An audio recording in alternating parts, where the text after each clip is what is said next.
Hi guys, welcome back to my channel. If you're watching for the first time, my name is Rita Ibiza and this is Rita's Food. What's popping, guys? Me, I've been sick. I woke up this morning and I had blood coming out of my nose. I was so scared and it came with this banging headache, but anyway, it has stopped and I'm glad it has. I think it's because of my AC. It's directly above my bed and it's facing me. Yeah, so I'm going to stop sleeping with it for now till I'm very sure that I'm fine. But the bleeding has stopped and I feel a lot better. Last night was so horrible, I couldn't sleep. So I came out to this balcony. Yes, I have a balcony. And I saw this man who was standing right there. He was standing somewhere there. I thought he was looking at me, so I ran somewhere there. And he felt like he was looking at me, so I ran inside. And I still couldn't sleep.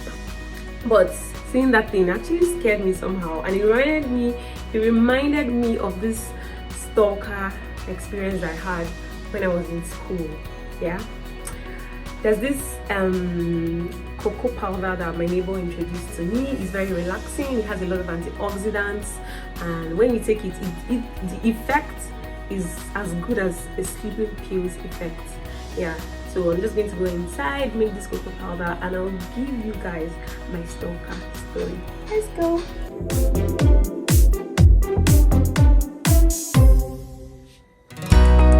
Let's make the cocoa powder.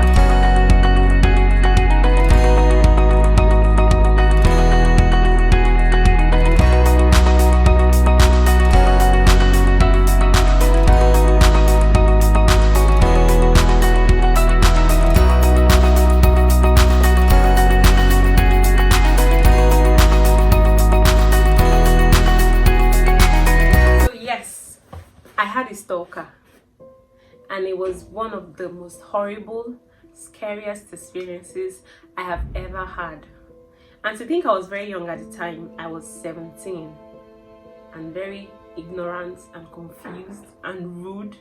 I had just gotten into the university and I was still trying to settle down, you know, and thank God that my sister and my mom insisted that I stayed at the ETF hostel in school against my will. I was so angry when they made me stay in that hostel that I had to run out, like after the first semester or so.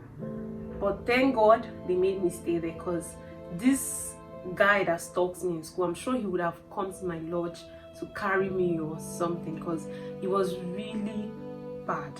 And the scariest thing about this person was that he knew my Igbo name. My Igbo name is one name that I stopped going by a long time ago. Not that I don't like it. I really like that name a lot, Chinoyelum. But you know, because of my mom, my baptismal name, my second name is Rita. But because of my mom, I decided I wanted to start answering Rita. You know, my mom's name is Rita Ibiza, and I like the way they call her Rita Ibiza. My dad will call her Ari. Some of my friends call her Riti. It felt so good at the time, so I was like, oh, I'm not going to be answering Chinoye again. I'm going to start answering Rita Ibiza, so me and my mom can answer the same name. Yeah, so they decided to call me Junior Rita, you know, and it felt really good. That was how I, you know, started going by the name Rita Ibiza, and that was the name that everybody knew me by. All the people who met me from secondary school to the university, it was only the people who maybe knew me from primary school and people who know me from home that know or call me by Nonye or Nono. So this stalker calls me by this name, you get. So one day in school, he called me and he was like, Nonye, how are you?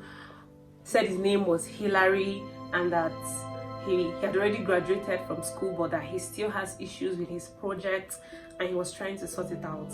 That he saw me in school and that he likes me and wants me to be his girlfriend. Being the ignorant 17-year-old girl that I was very rude to this guy. Like, I mean, how do you just call me from nowhere and tell me you want me to be your girlfriend? I don't even know what you look like. I don't know who you are. But the shocking thing, you know, about that call was that he called me by my Igbo name, which a lot of people don't know and a lot of people don't call me. I mean, only family members call me. So it made me feel like this person probably knew me, from home. And that call was the beginning of my torments in the first days of my 100 level in the university. This guy was calling me like every day. He always calls me. He wants to let me know that, okay, I have seen you today. I like your blue shirt. You're wearing a blue shirt today. It really looks nice. I like your dress. Like when I'm sitting in class and I'm talking to somebody, he just calls me. He goes, who is that guy you're talking to? This guy was stalking me. He was literally watching my every move. And I started to even doubt that this person was a final year student.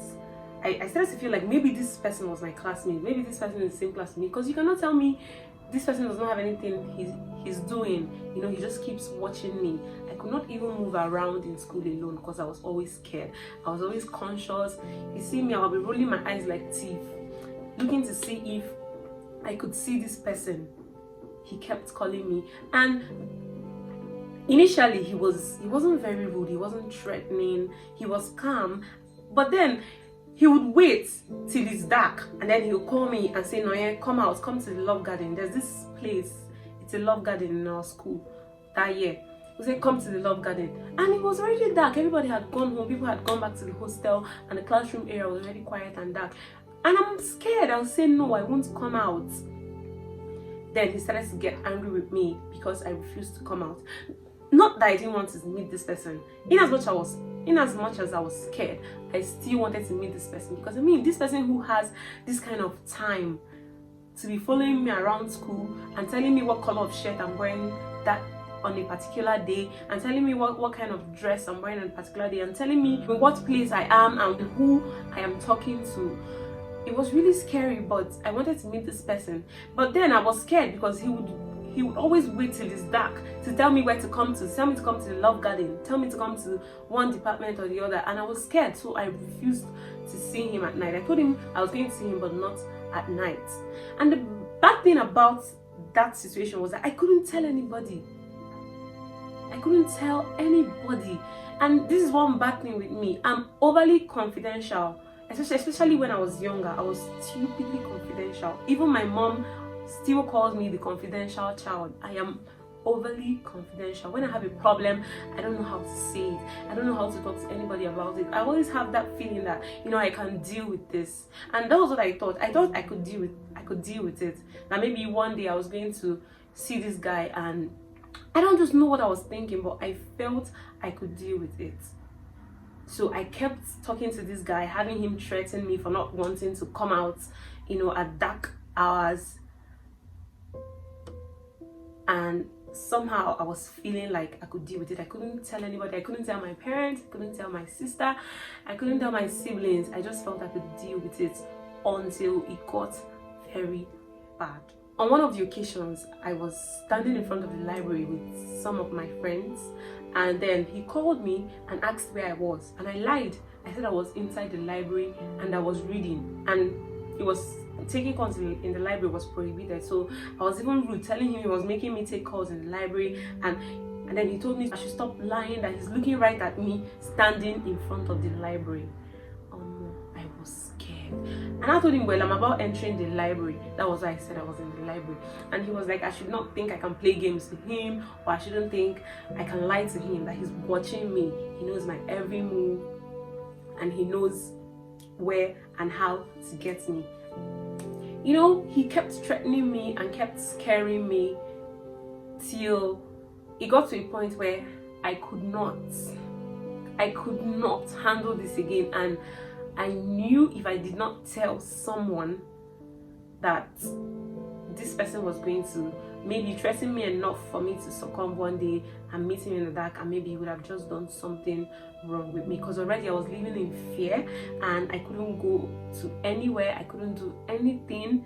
I go from my hostel to my class, and once the class is over, if you see my race, I'll just run right back to my hostel, because I was scared that this person was going to catch me, or maybe I don't just know. I was just living in so much fear. I couldn't even tell my friends. Like whenever he calls me, I'll just shift to somewhere and answer this call.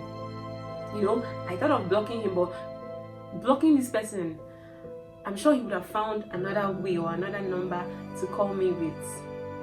You get? And then he wasn't even calling me with one number. There were two of the numbers. He was calling me with two of these numbers. You know, so he kept asking that I come out at all hours, and I kept refusing, and he kept threatening me and saying he was going to deal with me if I don't come out. One fateful day, he kept disturbing, kept calling, kept sending messages. I told him okay that I was going to come out.